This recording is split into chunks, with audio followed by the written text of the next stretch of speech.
शुक्राना, अनंतम शुक्राना। ऐसा कुछ नहीं है, जो गुरुजी सेवा जहाँ लगाते हैं वहीं कभी कभी तो कोई कोई संगत कहती है आंटी कल सत्संग है, और बाई चांस क्योंकि हम झूठ नहीं ना बोल सकते, वैसे तो गुरुजी मुझे खाली रहने नहीं देते हैं। और अगर मैं कल घर में हूँ तो मैं झूठ नहीं बोल सकती हूँ, मुझे कहना पड़ता है कि हाँ आ नहीं सकती। फिर गुरुजी कहते हैं कैसे नहीं तू जा सकती है, तेरे को बड़ी अपनी शॉपिंग करने की पड़ी है, अपने आप को सजाने संवारने की, पहले तू मेरा सेवा में चल। तो वो इनकी मालिक की मर्जी होती है। हाँ ये ज़रूरी है कि समय से पहले पता हो तो तैयारी भी हो जाती है, संगत की भी और हमारी भी। शुक्राना गुरुजी।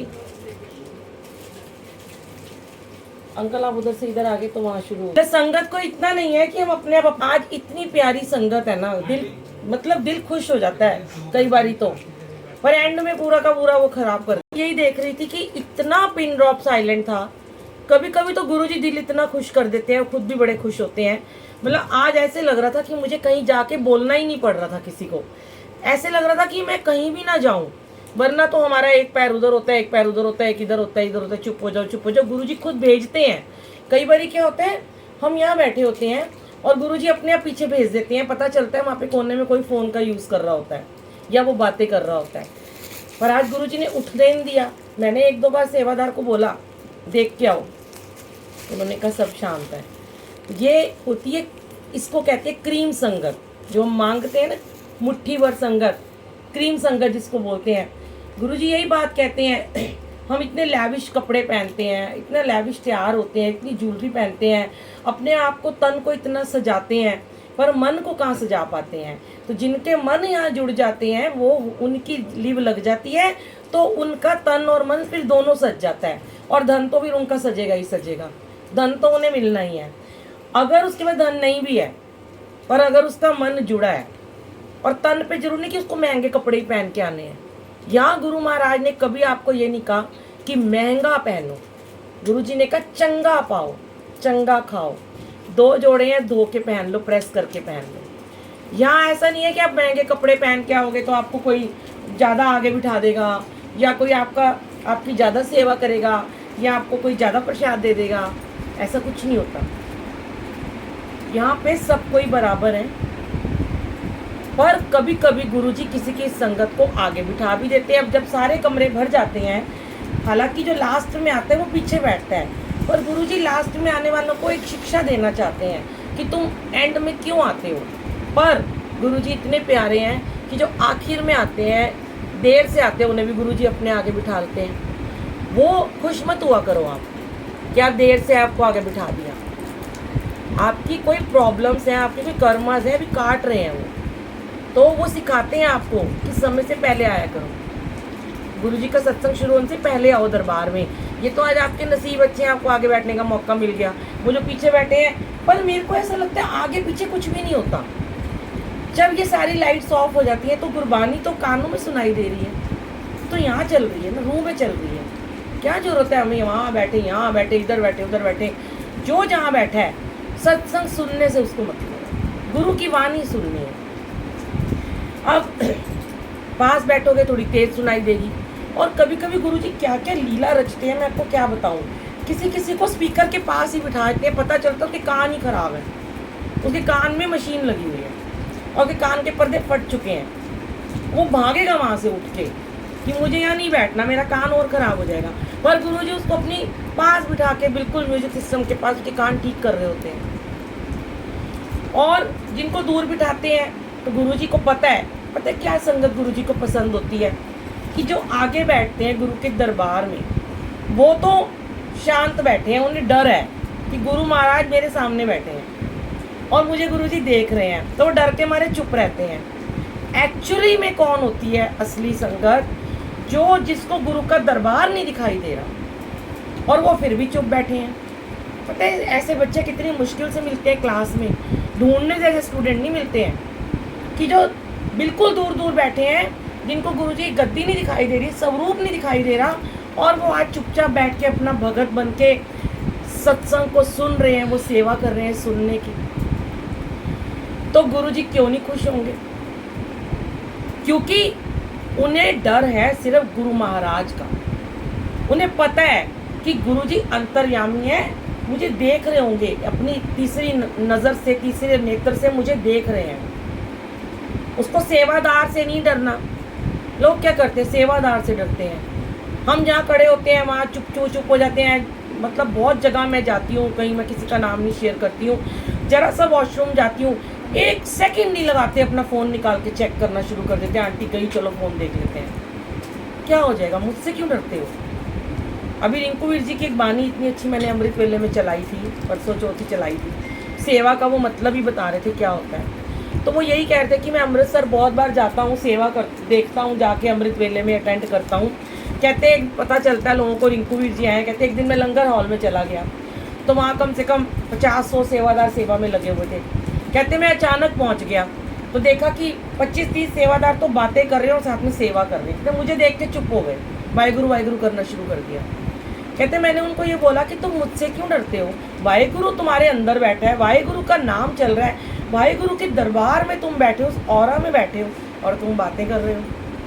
तो वो वाहेगुरु तुम्हें देख रहा है, मुझसे मत डरो। इसीलिए कहते हैं धीरे धीरे ना, गुरु जी ने कुछ जगहें ऐसी हमें बख्शी हैं कि जहाँ बार बार बुलाते हैं, कुछ जगह ऐसी है जहाँ एक बार बुलाते हैं, वहाँ की संगत समझ गई।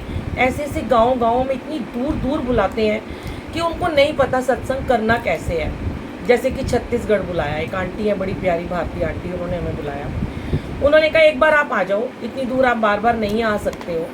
तो उन्होंने कहा अब हमें पता चल गया कि सेवा करनी कैसे। अब सब सेवादार आए हुए थे तो वो एक बारी में समझ गए। अब वो रूल फॉलो कर रहे हैं गुरु जी का। हमारी क्या ज़रूरत है बार बार वहाँ पे जाने की? हमें तो क्या गुरु जी, क्योंकि गुरु जी पता है एक बात कहते हैं, जहाँ जितनी सेवा लिखी है उतनी ले लेते हैं। फिर कहते हैं अब यहाँ तेरी सेवा खत्म हो गई, अब अगली जगह पे चली जा। जैसे अभी हम सोनिया आंटी क्या 1 साल होने वाला जा रहे हैं इंदिरापुरम में, अमृतसर जा रहे हैं, जनवरी से जा रहे हैं हर महीने। तो जब तक महाराज बुलाएंगे जाते रहेंगे।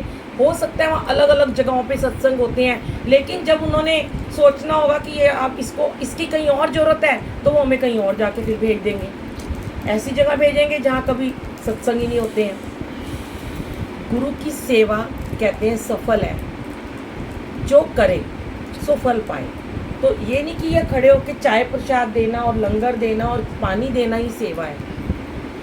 सेवा सत्संग सुनने की है, सेवा डिसिप्लिन में बैठने की है, सेवा अपना ध्यान लगाने की है, सेवा निंदा चुगली ना करने की है, सेवा अहंकार को ख़त्म करने की है, सेवा बातें ना करने की है, फ़ोन यूज़ ना करने, सब सेवा में आता है। सेवा एक नहीं होती कभी भी। आप अगर देखना चाहोगे आप घर में कितनी सेवा करते हो, कभी भी आप नोट कर लेना। आंटियाँ ज़्यादातर सत्संग बैठी हैं, अंकल तो थोड़े से ही आए हैं, आते भी नहीं है दिन के सत्संग में। कि कभी भी आप देखना, नोट करना आप कि अगर आप घर में अकेले हो और अगर आप प्रसाद बना रहे हो, लंगर प्रसाद मतलब घर में रोटी बना रहे हो और आपने चला दिए साइड में, जाप चला दिया या भजन चला दिए या गाने चला, जो भी आप चलाते हो, आपका मन जुड़ता है खाना बनाने में, आपको कोई डिस्टर्ब नहीं कर रहा। अब आराम से भोग बना रहे हो, खाना बच्चों के लिए, भावना आ रही है मन में, भाई मेरे बच्चे के लिए ये बना दूँ, मेरे पति के लिए ये बना दूँ। वो आप सेवा कर रहे हो, मन से और तन से कर रहे हो, तो उसको भाग लगेंगे ही लगेंगे। लेकिन यहीं पे अगर आप सेवा करते करते फ़ोन पे बातें कर रहे हो, करके देख लेना, कभी आजमा लेना खुद को, भगवान को कभी ना आजमाया करो। और फ़ोन पे गॉसिप में लग जाओ, निंदा चुगली में लग जाओ और साथ में कड़छी चल रही है। ओ बेकार गई सी उन्हें तो मैंने पूछा ही नहीं, पता तेनू किन्ना खाना उस वास्ते मैं बनानी हाँ, तो मैंने एक भी सब्जी नहीं, चाह भी नहीं उन्हें मैंने पूछी हैगी है। चुगली, मैं उसको सर्व आता है ना पम्मी का, वो चुगली करती रहती है ना, वो 2100 दे के आई सी, मेरे थे 500 भी दे गई। ये सब निंदा चुगली में आता है। कुछ भी उसको देख जरा, वो तो रोज़ नए नए कपड़े बनाती है, मेरा पति तो मुझे कुछ देख, हर चीज़ चुगली में आती है। ये बातें करते करते आपके भाव बदल गए। आप अब खाना बना रहे हो, कर क्या रहे हो, नेगेटिव बातें कर रहे हो, वो नेगेटिविटी उस खाने में आ रही और कुछ नहीं। तो सुबह पति ने जरा सा झगड़ा कर लिया, 2 बोल कड़वे बोल के चला गया, फटाफट अपनी माँ को फ़ोन करेंगे, एक कड़छी जोर जोर से चल रही है, छोले बना रही हूँ, लड़ाई करके गए, शर्म नहीं आती मुझे, इतना बोल के गया, इतना गालियाँ दी मुझे, जोर जोर से कड़छी हिल रही है, पति की बुराई चल रही है। अब क्या होता है, अब वो भी नेगेटिविटी उसमें जा रही है, वो क्या खाएगा वो खाना। इतना कलेश तो वो करके गया, कलेश वाला तुमने खाना खिला दिया उसको, तो कलेश और होना ही है। अब यही उल्टा करके देख लो, गए ना लड़ाई करके, सास ने कुछ कह दिया, शांत रखो अपने मन को, पहले पानी पियो, बैठो, भजन सुनो, मंत्र जाप सुनो। फिर अगर माँ का फ़ोन आ भी जाता है, ये सच में लड़कियों के लिए है, तो माँ पूछती है और क्या हाल है, तो नहीं बताना उनको कि आज मेरे घर में क्या हुआ था, बहुत अच्छी हूँ मैं, खुश हूँ मैं, बहुत भजन सुन रही हूँ, खाना बना रही हूँ। क्या बना रही है? पति की पसंद का खाना बना रही हूँ। भाव क्या हो गया? पॉजिटिव हो गया आपका, बिल्कुल पॉजिटिव हो गया, क्योंकि आपने, पति लड़के गया, गाली दे के गया, पर आपने तो उसकी निंदा करी ही नहीं। अब भगवान कैसे खुश हो जाएंगे? इन्हीं चीज़ों से भगवान, गुरुजी हमारे खुश होते हैं। छोटी छोटी बातें हैं, कोई नहीं बताता सत्संग में जाके ये बातें। और जब मैं शेयर करती हूँ, जब यूट्यूब पे डालती हूँ, तो जब लोग मुझे मैसेजेस करते हैं, अरे आंटी, लड़कियाँ खासकर यंगस्टर, कि हमें आपके आज सत्संग से आंसर मिला, मतलब मेरे को इतनी खुशी होती है ना जब मैं उनके मैसेज पढ़ती हूँ, कमेंट्स पढ़ती हूँ। आज ही मेरा पति लड़ाई करके गया था, और आज ही मैंने अपनी माँ से उसकी बड़ी चुगली करी थी, और मैंने कहा था मैंने इस तरह रहना ही नहीं है, पर मैंने आज आपका सत्संग सुना आंटी, और मैंने उनके पसंद का खाना बना के रखा। वो आए, और जैसे आपने कहा, मैंने उनको स्माइल किया, और मैंने सुबह वाली कोई बात ही नहीं करी, और उनकी पसंद का खाना रखा, और मीठे मीठे गाने चला रखे थे पुराने। वो इतने खुश हो गए, कहते चल तेरे को शॉपिंग पे लेके चलता। क्या हुआ?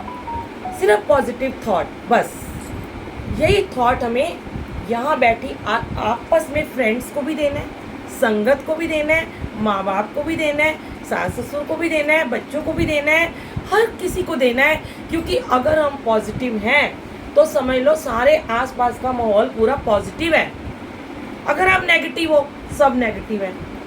और सबसे बड़ी बात, जिसके घर में खाना खुद नहीं बनाते, जैसे मैं हूँ, टाइम नहीं होता, मेरे घर में मेड आती, कुक आती खाना बनाने, सबसे पहले जो खुद नहीं ना बनाते, उसको, अपनी मेड को, अपने कुक को सबसे ज़्यादा खुश रखना चाहिए। और 2 दिन से नहीं आ रही, वो सारा खाना मुझसे बनवा रही है। सुबह बना के आई हूँ, रोटी भी, सब्जी भी, सब फ्रूट खुश मन से करा है, लेकिन कोई बाहर नहीं है, उसको गुस्सा भी नहीं किया, क्योंकि वो खाटू श्याम जी गई हुई है। अब मैं कोसती रहूँ उसको, आई नहीं, ये नहीं, तो मेरे खाना खाएगा कौन मेरे घर का? वो तो बर्बाद ही होएंगे खा के। इससे अच्छा तो उन्हें भूखा रख दो, उन्हें बोलो उपवास रख लो, व्रत रख लो आज, क्योंकि मैं गुस्से में हूँ। जब आप गुस्से में हो ना, किसी से बात मत किया करो, चुप मौन हो जाया करो, आपका गुस्सा तुरंत शांत हो जाएगा। और गुस्से में हो, थोड़ी देर के लिए 1 घंटे तक कोई घर का काम मत करो। इवन कहते हैं, हम अपने कपड़े भी जब संजो के रखते हैं ना उस समय अलमारियों में, आप मानोगे नहीं, मैंने ऐसे ऐसे लोगों को कहते हुए सुना है कि उनकी अलमीरा में भी नेगेटिव सोल्स आ जाती है। संगत जी, आपको लगेगा ये क्या बातें कर रही है आंटी, सच में आती हैं।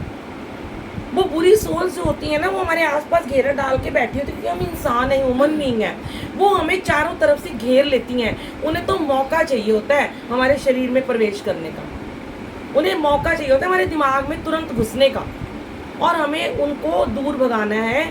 तो हमें पहले खुद को पॉजिटिव करना है। और वो कैसे कर पाओगे? 1 घंटे का मंत्र जाप चला दिया करो, कुछ भी हो जाए घर में, और 1 गिलास में जल भर के रख दो गुरुजी महाराज के सामने। गुरुजी नहीं है तो मंदिर में रख दो। अब उस 1 घंटे के जल से, मंत्र जाप से, वो जल आपका ब्लेस हो गया। 1 घंटे बाद वो जल उठाओ, 2 चम्मच पियो, 2 चम्मच अपने दूध में डालो, फ्रिज के 2 चम्मच खाने में डाल दो, बाकी वहीं रख दो।